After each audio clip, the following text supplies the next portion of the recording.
Hello, everyone. Welcome to Mobile Gaming Today panel. My name is Ted Verani. I'm head of business development for Wappier. Yeah, it's a booming market. I guess the overarching theme or question we're going to try to talk about is, what are the keys to success in this booming marketplace? So we're lucky to have some expert panelists with us. Obviously, booming. It's a pick your favorite analyst report. I guess last year was $50 billion of revenue, half of video game revenues. It's bigger than the movie business, and can keep growing. Right? I think it talks about 70 billion in a couple years. So, but standing out from the crowd, that's hard stuff, right? It's a competitive marketplace, as we just heard, and it's more than just acquiring players. It's retaining them, and then how do you monetize those and to get them to stick around for a long time, but then to generate revenue to continue investing in your game. And that's going to be the main topic of our panel today. Myself, my company Wappier, what do?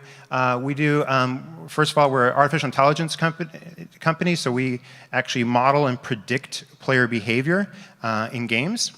And then we take that information and then we try to influence that behavior. One, to improve engagement and retention, get people to come back more often, spend more time in your game. We do that by way of an automated loyalty program. And then we complement that to try to directly influence IAP revenues with pricing optimization. Let my guests introduce themselves much more. You guys are more familiar with their companies, I'm sure. Henry? Sure, I'm Henry Lowenfels, SVP of Business Development at Scopely. We are a Los Angeles-based game company best known for having 6 different games in 6 different genres, all $100 million plus businesses. Most recently, Star Trek Fleet Command and Looney Tunes World of Mayhem we launched the end of last year, both doing really well. And I've been there for a while. We started 2011, the company was founded. I joined 2012, so have seen the business and industry change dramatically, and of course the way we work has evolved as well, and it's been a lot of fun, and I think will continue to be so for the foreseeable future. Hi, I'm Brian Sapp, oversee UA and ads at Jam City. Jam City is one of the larger casual gaming developers in the West. We have games like Harry Potter, Hogwarts Mystery, Cookie Jam, Panda Pop. Previously, before that, I was at WB Games, where I launched a bunch of really fun IP games. We briefly overlapped, Kat and I. And then before that, I was at Tapjoy on the ad network side.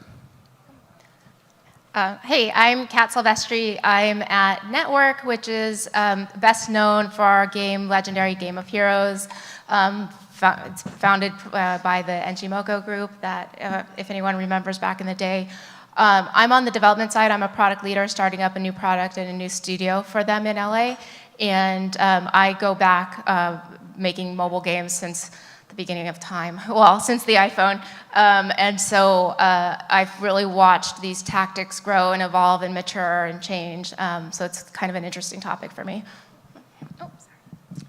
Hi, I'm Casey Dickinson, CEO of FTX Games. We do IP-based mobile games. So lots of IP, lots of mobile games. We have 2 Walking Dead games. One's launched, one is in development now. Most recently launched Breaking Bad. Before that was Criminal Minds. We've been doing what we've been doing since around 2006. So we've been at it for quite a while. And looking at, like Henry was saying, that the market has changed pretty dramatically during that tenure. So we're pretty excited about where it's going. Cool. All right, let's start with something kind of obvious, right? So it's a difficult space in the App Store. Like, getting the top rankings, top 10 hardly ever change. You guys have all had success with having games in top 100. Share with me maybe Casey, start with you. Maybe some insights in terms of what it takes to boost into those top ranks. Yeah, and I guess playing off the idea of things changing in the market, it used to be we were focused on IP because it drove a ton of organics. It always guaranteed us being able to be featured by all the platforms. The value, obviously, of those features kind of dramatically changed and continues to go down. Now it's all about UA and running profitable UA and understanding that the value of brands help you do that. So, in our perspective, leveraging some of the biggest licenses in the world helps us kind of cut through that clutter, kind of knowing that discoverability continues to be a problem, no matter how much the platform's trying to change that.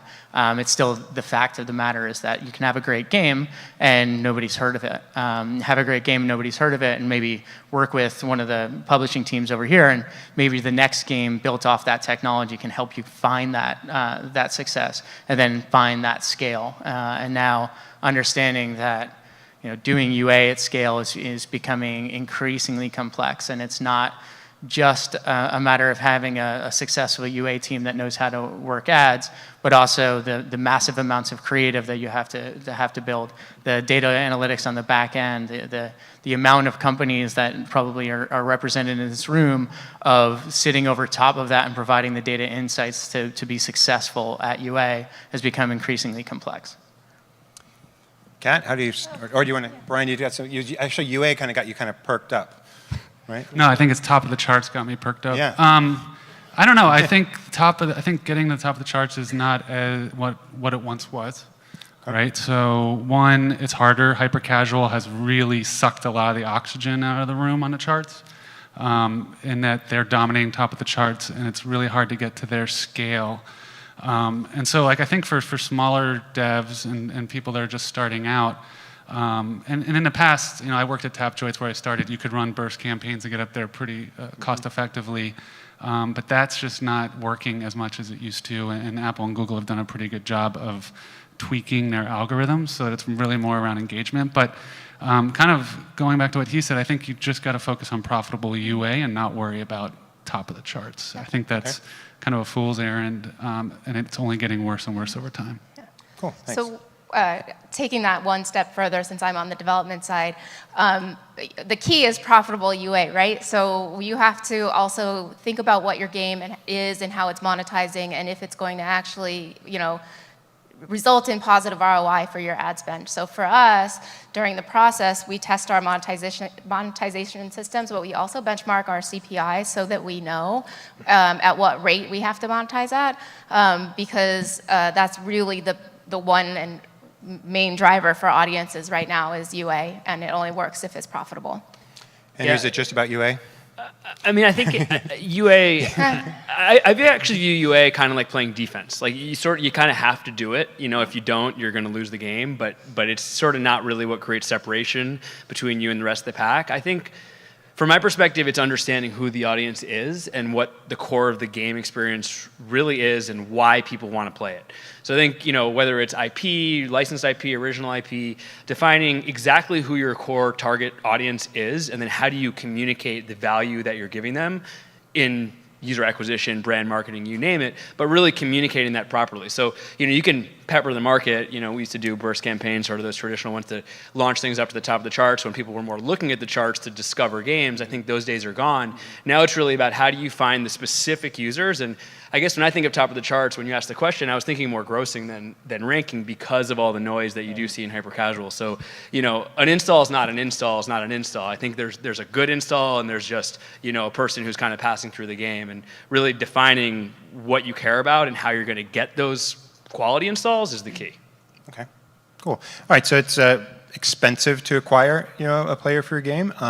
So once you've acquired a player for your game, what, tips, strategies, plans do you get? How do you retain that player, keep them around for a long period of time? So, Kat, we'll start with you in a minute. Well, I think of the player journey from the minute they hear or read the name of the game all the way to day 365 plus, right? So every single step in that journey, you need to think about what's going to get them to take the next step. So is the name compelling enough for them to want to get information? Are the screenshots interesting enough that they're going to click download? Is the launch experience compelling enough that they're going to play for 5 minutes, et cetera, et cetera? Getting deeper into it, once you've had them from the initial experience, then I build off of, know what you're making, for who you're making it, what they really care about, and talk to them. The best success I've ever had in my career is when I really do engage with the audience and understand and get their feedback, because when you deliver that, there's so much delight to it, but also that generally means that monetization follows. And so, yeah, and then I just go through that process every step all the way to the infinity. I think, a question that developers don't often ask themselves enough when they're developing the concept of a game is, why is this thing going to be more fun on day 365 or day 720 or whatever than it is on day one? And really understanding that player journey, yeah, I agree with you, from the moment they understand what the game even is or even hear about this idea of a game to when they're actually immersed into the game, to when they're on their second or even third alliance, to what it feels like when they've already collected every single character. Well, what is the game then? Because it's more than just a core loop. It's a community that you're building, and it's kind of a habit. I mean, when we think about the types of games we want to make, we want them to be sort of a daily habit in the same way that a lot of people go running every day or go watch a certain sport every day, or they really enjoy reading or whatever it is. We want this to be that kind of compelling daily activity that they really enjoy. And so I think understanding, what does that look like after you've already done it thousands of times, and then why is it even more compelling, and where does that depth come in? Really being able to stage that out via live operations is key to retention.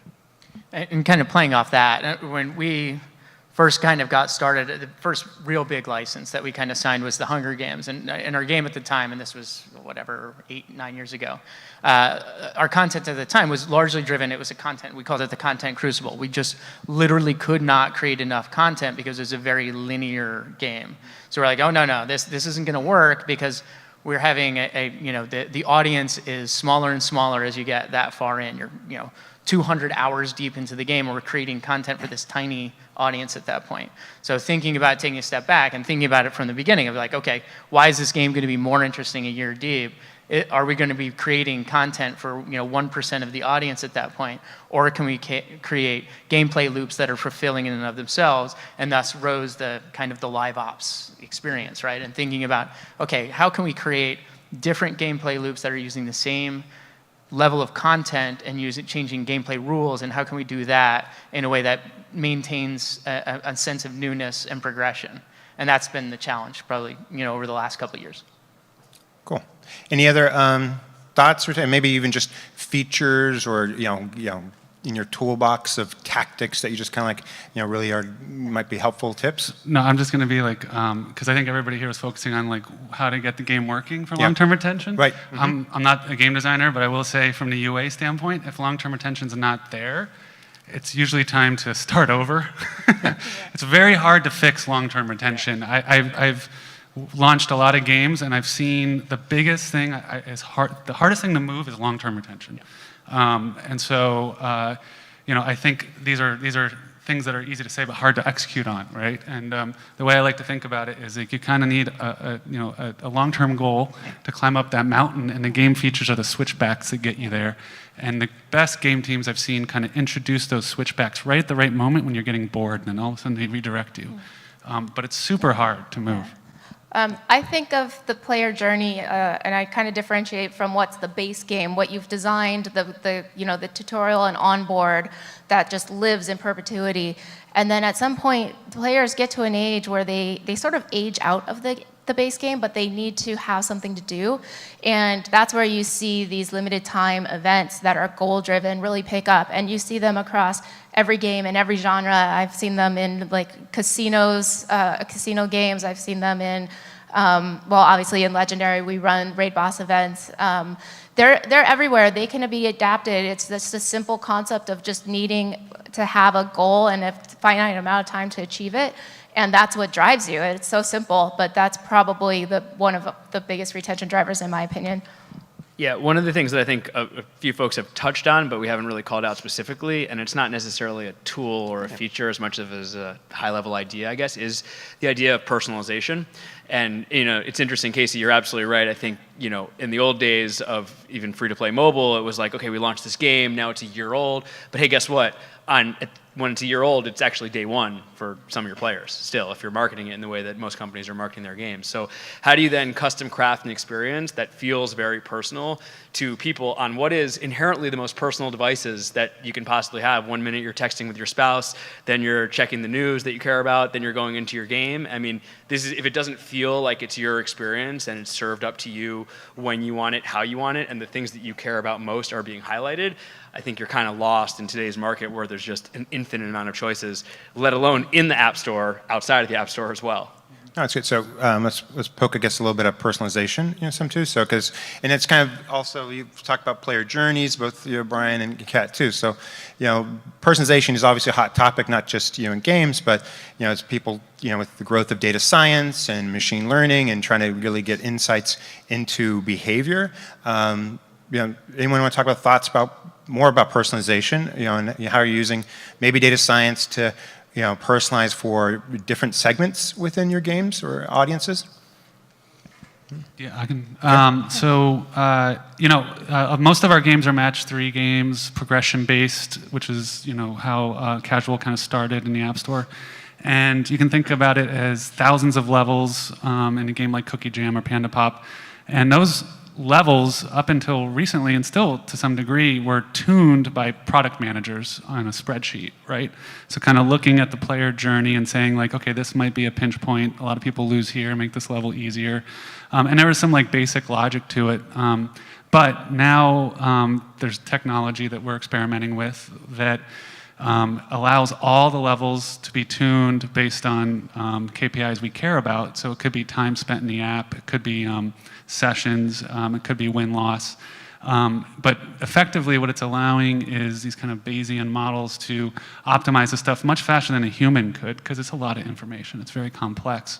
And I think it's just early days. I wouldn't say it's like, this is like proven and scaled across the industry yet, but we know it's going there. Right? And that's just one little aspect. Now you can imagine this with in-app messaging, right? Or ads, sales, right? And all of a sudden you can start optimizing across each of these little things and then looking at the whole picture. But that's just some examples. Yeah. And I know you guys invested a lot in your tech stack. Yeah, I mean, look, I think just kind of going a few years out, the world that I like to imagine all of us inhabiting is one where when I open up Yahtzee with Buddies, my game actually literally looks different than Brian's game, which looks different than Kat's game, which looks different than anybody's game out there because it responds to my behavior. And I don't care about PvP. All I care about is single player and tournaments. And so that's all I'm getting served. And I think that is absolutely where the industry's heading. For us, I think we're really just starting to scratch the surface on it. And we have done a lot of work on our tech. I mean, you hear a lot about dynamic pricing, for example. It works. It's a great idea. It's hard to execute. We've kind of gone a level deeper than that. In Yahtzee with Buddies, as an example, we have 97 different storefronts. Not price points, not, this SKU is $4.99 for you and $6.99 for you, but literally the offers, the store, the SKUs, everything is different, and it's based on where the player is in their experience, what their social graph looks like, where they're located, what time of day they're playing, the types of things they've interacted with before, the stuff they haven't that we want them to interact with, because we know that if they do, they're going to probably do certain things that we want them to do in game. So, I mean, it's starting to get to the point where everybody is going into the store and seeing something pretty different, and I think that's where games are going, and the tech that we're building is definitely heading in that direction. Cool. Casey, anything you want to add on personalization or player journeys? Yeah, we're doing a lot of similar stuff, but we're probably a little bit more focused more on, for our Narcos title, for example, we know where the player is, we know what their pain points kind of are. We can make sure that offers are presenting them with a Sicario unit that would help them kind of, we know how they've been defeated recently, so maybe they need to have a fire Sicario in order to be able to get past it. But yeah, so the future of kind of this dynamic model of making sure, I mean, it's not just in the games industry, right? We're having personalized healthcare, all of those things, and making everybody, everybody's different, everybody's journey is going to be different, and being able to do that is fascinating stuff. Anybody else want to add anything, or maybe pricing related stuff too? We do all the same stuff. Okay. Ditto? Yeah. Ditto, okay. How about, I remember a long while ago, actually, I think it was, like Wargaming had this rule, which is they obviously want to get people to get IAPs. They may not even do this now. It was like 21 days, if no one purchased, then they would blast them with ads, was what they used to do. Anyone of you guys done anything like that, or you heard? That seems like an arbitrary point to draw a line, but it does. I know. I thought so too. We were having conversations with them about more machine learning and dynamic pricing, but yeah. Yeah, predictive analytics of understanding when somebody's going to convert, or if that person's just never going to convert, and understanding that within the first couple of gameplay sessions. That's great. I mean, we have no problem. Obviously, ad revenue is a big part of all of our business, and understanding that, because we're still, I think that. most people that are relatively sophisticated know that ad revenue doesn't really necessarily cannibalize IAP the way everybody was scared that it would. But nonetheless, we still want to make sure that we're protecting somebody that just wants to do IAP, we're protecting their experience. Yeah, So. no, I think that's right. I mean, certainly we've all seen rewarded video actually stimulates IAP purchases. So how about we'll keep maybe the same theme, but like shifting up towards monetization. Other than what we've talked about, any other like maybe what monetization trends or cool things you saw people doing maybe in the last year that are worthy of comment? Brian? Well, it hasn't happened yet, but I'm super interested in Apple Arcade, right? Yeah, like basically a subscription for gaming. And I know Google Stadia, is that what it's called? Yeah. I'm just super curious, one, to see how it scales, if they scale it. Two, does it cannibalize the IAP business at all or not? Is it additive? So, and I think we've seen a little bit of subscription model come out of APAC. We see it a little bit in the West too. I wouldn't say it's scaled by any means, but I'm really curious to see how that works. Plus, if the developers can make money off the platform. Yeah. Oh, I think so. You've unpacked three very distinct big things: Apple Arcade, That's all I'm Google gonna say about Stadia, and subscriptions. I think they're all worthy of some drill down on that too. So let's stick with the Apple Arcade, right? So I mean, probably everyone's familiar with Apple Arcade, right? I think pretty soon $4.99 for 100 games. So kind of fascinating. And then they're also, I think they also announced they're going to invest $500 million actually to fund premium games. So this is about premium games and offering subscriptions. So it could be very disruptive to and actually, let me ask this question. Why would Apple do this? Because from the outside, it kind of looks like they're trying to reset the ecosystem away from free-to-play, right? But yet they get 30% of all revenues. No, I think they think it's additive, right? Or else they wouldn't be doing it. But that's my biggest question is, can it scale? And is it additive? I mean, they're investing, okay. So I guess my biggest thing is I'm skeptical it can scale to be meaningful enough business for them. Yeah, as a consumer, I'm pretty intrigued, and I will certainly subscribe on day one and check it out, just as a student of the industry and someone who enjoys playing games that probably are like the ones that are on Apple Arcade, which you don't find a lot of today. You know, so I think in some ways, at least at the outset, they've made it viable. That's my biggest question, though, as well, is how much is Apple going to continue investing in this, and what is audience retention going to look like? Am I going to spend $60 a year forever on this, or after I play the few games that I want, am I going to kind of go and take my time elsewhere? I don't know the answer to that. I mean, I think it's definitely, I'm excited for it, and I think it's a really cool move by Apple for the industry, because the one thing that I'm sort of sensing, and I think subscriptions, I'm not talking about Apple Arcade now, I'm talking about sort of in-game subscriptions, is starting to touch on this a little bit, are new forms of monetization, which then lead to new forms of gameplay. You know, I think a few years ago, it was very much, okay, let's go make an RPG, gotcha fusion mechanics, that's all we got, right? And now I think it's like, okay, wait a second. If we're making a hardcore experience, there's other ways to skin the cat here. There's other ways to get people to stick around. There's this whole battle pass thing. There's subscription overlay on top of some of this gotcha fusion stuff that we're seeing. There's ways that you can kind of maybe monetize fun a little bit differently, which I think actually Wargaming, believe it or not, was maybe one of the first companies to think about it that way. And you're seeing things like Archero, which I think monetizes very, very differently than a typical hyper-casual or RPG. You know, these games are starting to come to market. So yeah, I think that there's a lot of stuff happening, whether it's Stadia, in-game subscriptions, Apple Arcade, that are allowing game developers, big and small, to experiment a little bit more and have other viable paths to making a big monetary success. Yeah. Casey? And I'll be slightly controversial to say that and thank you. I think the movement from the platforms around subscription is also a worry of sustainability overall of the free-to-play ecosystem. Like, it is absolutely growing. There's constant new levels of success. That said, making tens of thousands of dollars from 2% of your audience doesn't feel super scalable. I think that we would all be lying if we said that we would rather take $5,000 from one person or $1 from 5,000 people, right? I think that model of thinking about it leaves some growth of being able to, like, how is this going to stay getting bigger? It's going to stay getting bigger by saying that we can monetize a wider audience. Similarly, like what you were saying, I was saying there's only a handful of genres and game dynamics that work in a free-to-play model. There's this active, vibrant indie game development community that is super innovative and coming up with fantastic things. And those premium games are they're working as long as you keep your scale to 4 guys in 6 months, right? You can't make multi-million-dollar games in premium.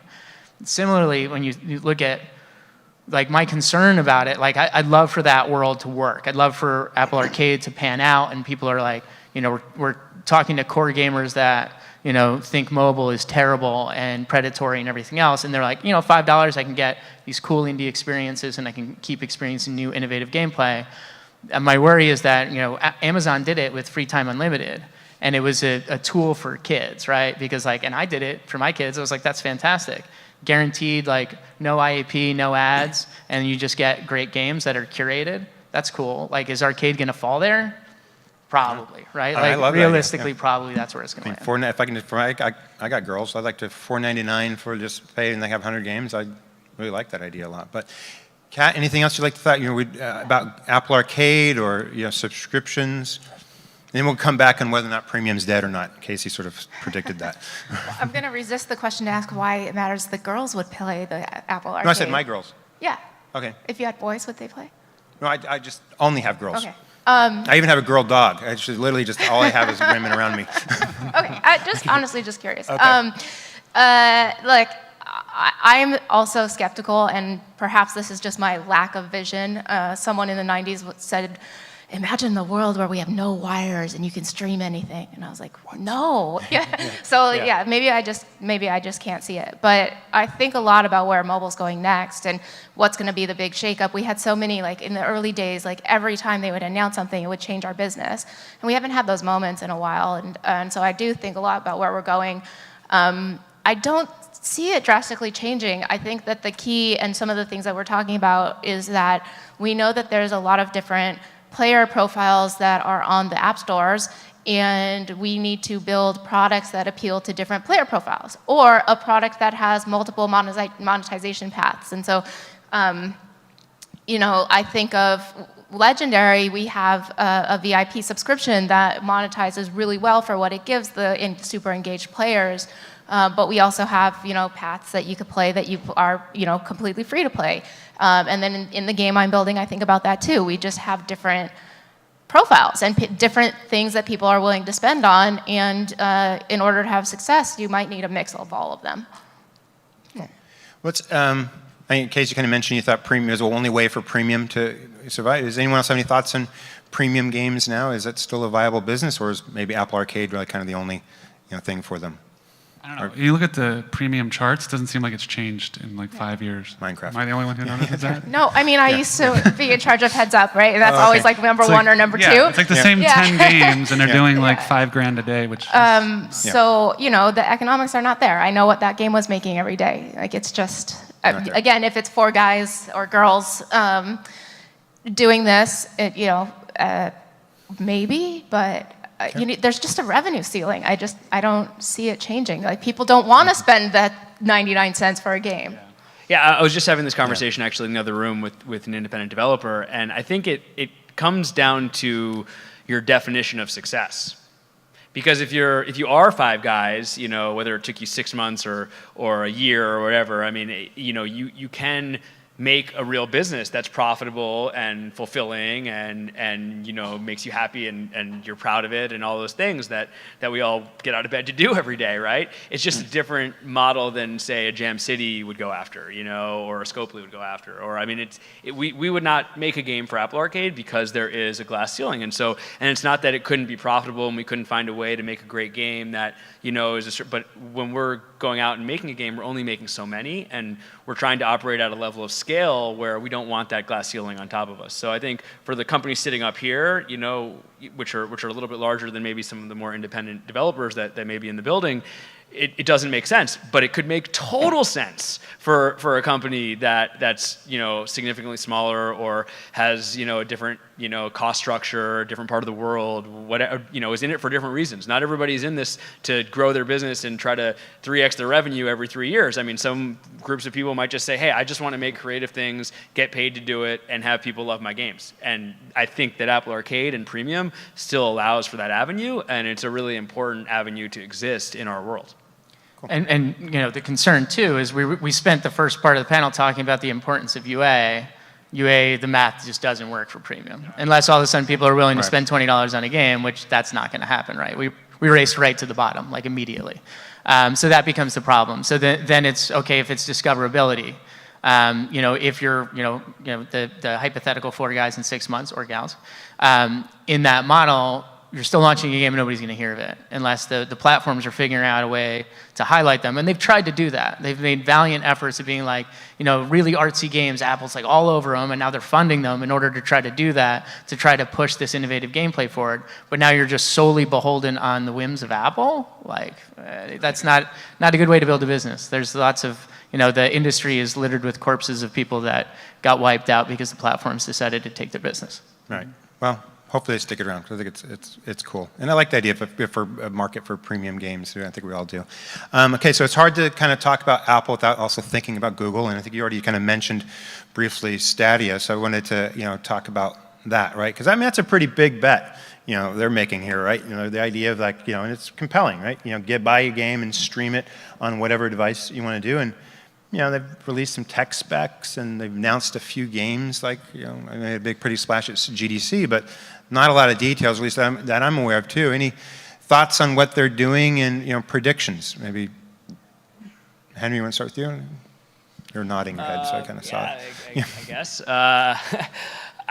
I'm not quite sure what to make of Stadia. I like seeing these things happen, but it's unclear how much it's going to affect the world that I live in, which is mobile, and then thinking about the platforms around it, as much as maybe some of the folks who are building console titles and are now seeing their games be able to be accessed in different ways via Stadia. I think that the jury is very much still out. There really isn't enough information out there. My concern is that the people who have a console or a high-end PC have a console or a high-end PC, and the people who don't want one, are they going to be willing to spend what is not a small amount of money, if you annualize it, on Google Stadia to get in? Now, maybe I'm that audience, because I've been a gamer for 30 plus years of my life, and I don't own a console right now, just for a variety of circumstances.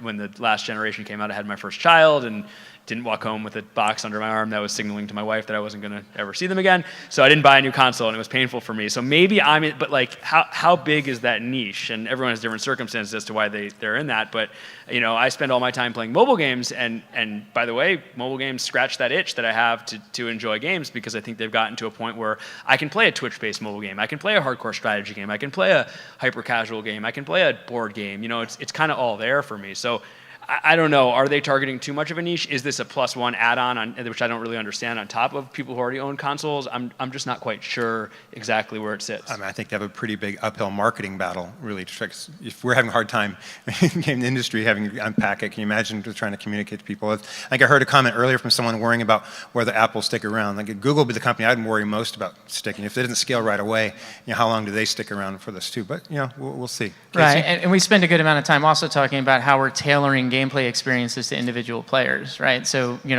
once Unity really kind of hit form, if you wanted a mobile version of your console game, make it, but make the experience tailored for the platform. So it feels like, it's the interface that you have playing a game paramount to your experience of it.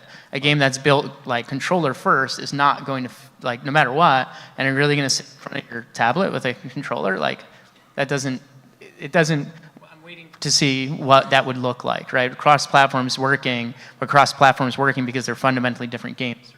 Yeah. Any other thoughts? Just, it could be just streaming in general or Stadia, either one? Well, I'll say that, cross-platform, I think, is really interesting, which I think is slightly different than Stadia, from my perspective. And so I think if I believe that personally, I believe the biggest games in the world a few years from now are all going to be cross-platform. And I think you're starting to see things like Roblox and Fortnite that are really able to reach audiences in ways that games previously couldn't have reached audiences, and sort of just become part of the zeitgeist in just such a different way, like that games did when I was growing up, which is like, hey, are you a nerd? Did you convince your parents to spend $200 on a box? Well, then you can be in this special club. Like now it's like, no. Like, do you have a phone? Oh, okay, great. Now you can play with other people, whenever you want, wherever you want. Okay, maybe your experience isn't going to be as great. Oh, okay, you want a better experience? Go buy a PC. And then it's like a gateway, and it just opens it up significantly. And I think having games be everywhere and be kind of omnipresent is really an amazing next frontier for this industry. Yeah, I totally agree. I think Fortnite has proven it out, right? And I think the big console gaming companies are in a little bit of a bind because they rely on billions of dollars of revenue from selling a $60 disc with a little bit of digital upside to that. And they know, Fortnite's proven it, and this is why free-to-play is so hard to disrupt, right? Because the barrier to entry is like 0, and then you can scale, and if it's a great product, people spend money. And so like on a long enough timeline, almost everything is gonna be free-to-play in gaming, right? Because the revenue is so much higher that you can make because of the scale. So I think console companies are gonna try to make and that's why I think Stadia and Apple are just not going to hit the scale. Like, what's the value prop to make an impact at their billion-dollar business, right? Is it $400 million a year? That's not interesting to them. Yeah, Google. But there's other people. So we have, Microsoft also. Then Sony, Nintendo also just announced plans to go streaming. So it seems like some people are, which I guess is also another question in itself, right? Like, I guess, who will be the Netflix of gaming, of that sense, if that world is going to happen, which sounds like maybe the panel's not sure if streaming is going to happen, or not. But it does seem like a lot of pretty big people and people who have expertise in gaming are kind of looking after this space, too. Except for Netflix. That's why I said, who's going to be the Netflix of gaming? But I don't know. Kat, anything you want to add what was just said, or thoughts on it? I'm also skeptical. It's not my world. I grew up like literally with a Game Boy and only a Game Boy and mobile. I'm just a mobile gamer through and through. I make mobile games, so I'm interested. I'm kind of thinking maybe it's a defensive move because they know the consoles are going to try to claim that. But I'm focused on really like where the mass of my audience is, which is mobile. Okay. I don't like the idea personally of Netflix of games because I think it's a misunderstanding of why Netflix works. As a subscriber of Netflix, the reason I continue to subscribe to Netflix is because I'm constantly getting more stuff that like new content, new games, I guess you can, new movies, new shows that I watch once. And then I say, oh, should I keep subscribing? Oh, awesome, there's a new season of Comedians with Cars, or getting whatever that show's called, and I get served it in my face, right? And it's like, oh, here's another thing that you will like.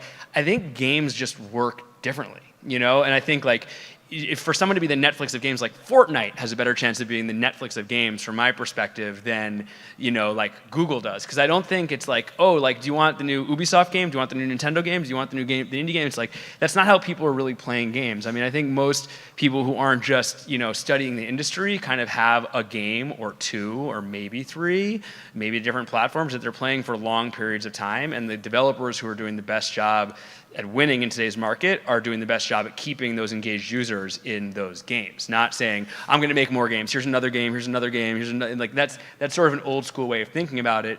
And Netflix is effectively still TV, but just serving it to you in a different way.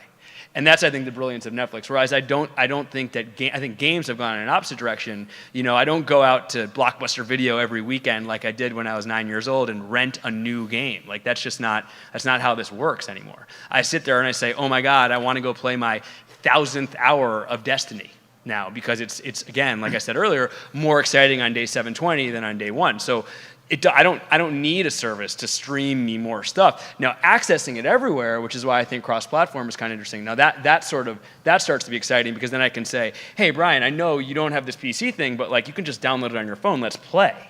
That starts to be more interesting. And so I think this whole Netflix of games is a really exciting idea because Netflix is such an exciting business, but it's just not. It doesn't vibe to me with the way people are actually consuming gaming content.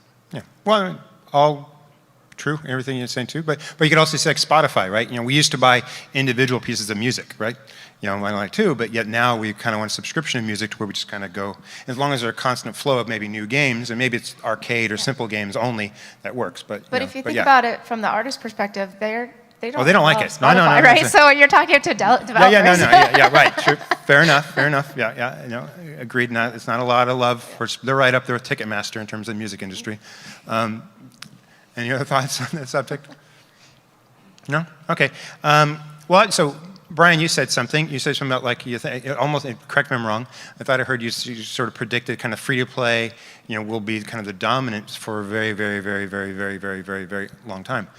And anyone else? Is it free to play and IAPs going to be the predominant cross platforms for the foreseeable future?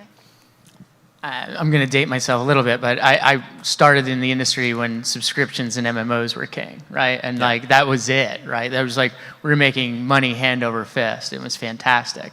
I wouldn't underestimate this industry's ability to change, right? Even back then, certainly in Asia, it was already free to play was already taking off. It was already a thing, mostly to combat piracy and everything else. But nonetheless, it was a thing, and all of a sudden, it was just like, wow.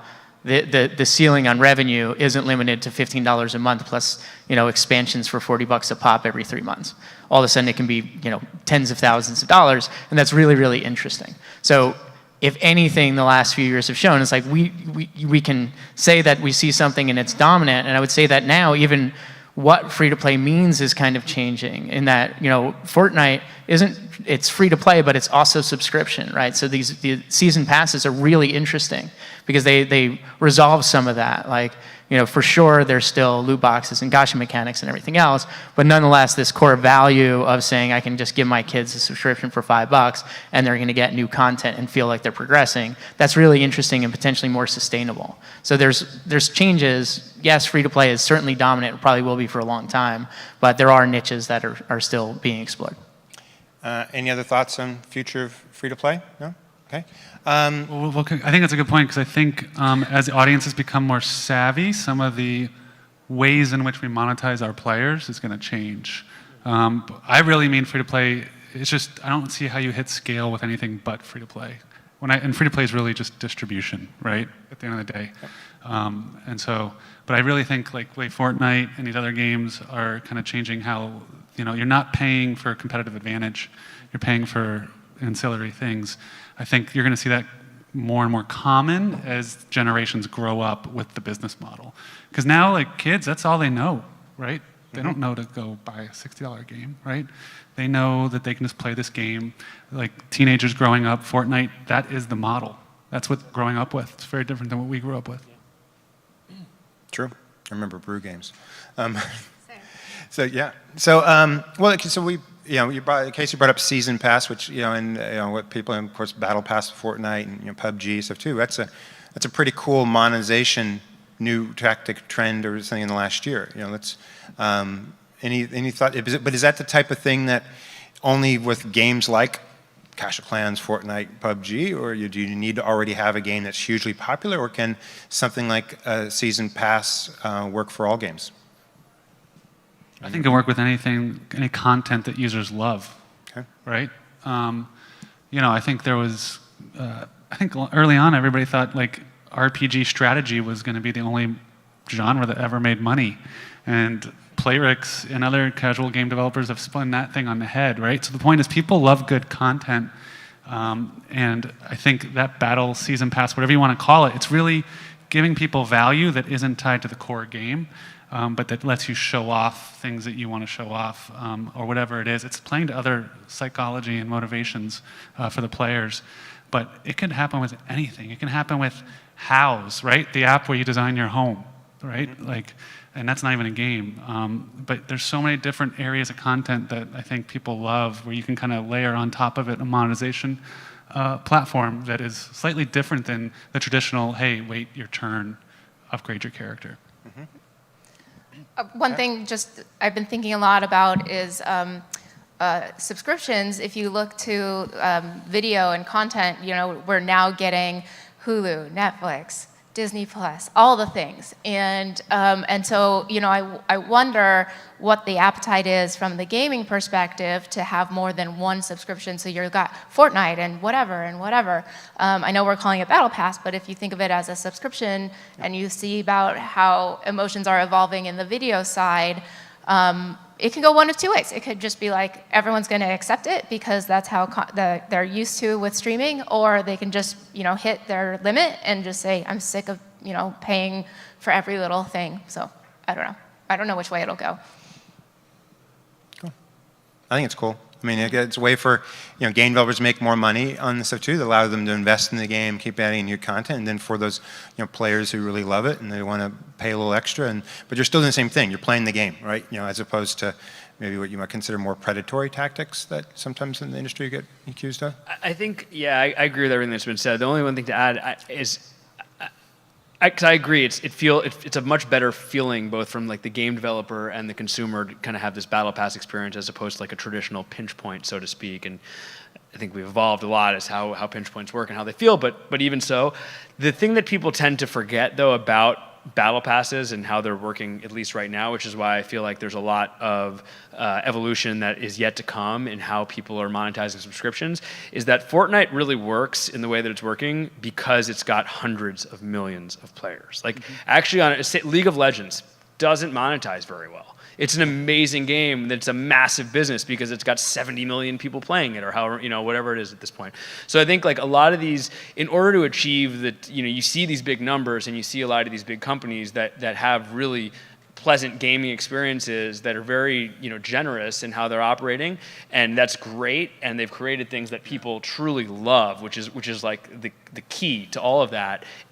And they're at scale. Because if Fortnite had the number of users that Scopely has, no one would ever hear about their business, right? Because it just wouldn't be the massive business that it actually is. And so I think there's a lot that's going to happen over the next few years. And I do think, I forget who said it, but kids growing up with this, and young people experiencing this as consumers for literally decades before they start to go make these games, that's what's going to start to turn like our industry into what like the film industry looks like in the 90s from like the 50s and 60s, and so I think that's where it starts to get really, really exciting. I mean, an action movie in 2016 doesn't look like an action movie in 1965, right? And there's reasons for that. Okay, so then do you think it needs only some games will work well? Because I think that was kind of what I was. I mean, I think it's. Yahtzee. Will it work with Yahtzee? I mean, it would be helpful to Yahtzee. Okay. Right. If Yahtzee, and Yahtzee's a fairly large DAU mobile game. It would. I think if structured properly, there's probably a way to make it work. But if it was the sole monetization tactic in Yahtzee, I don't know that it would. I think just to think about it, like.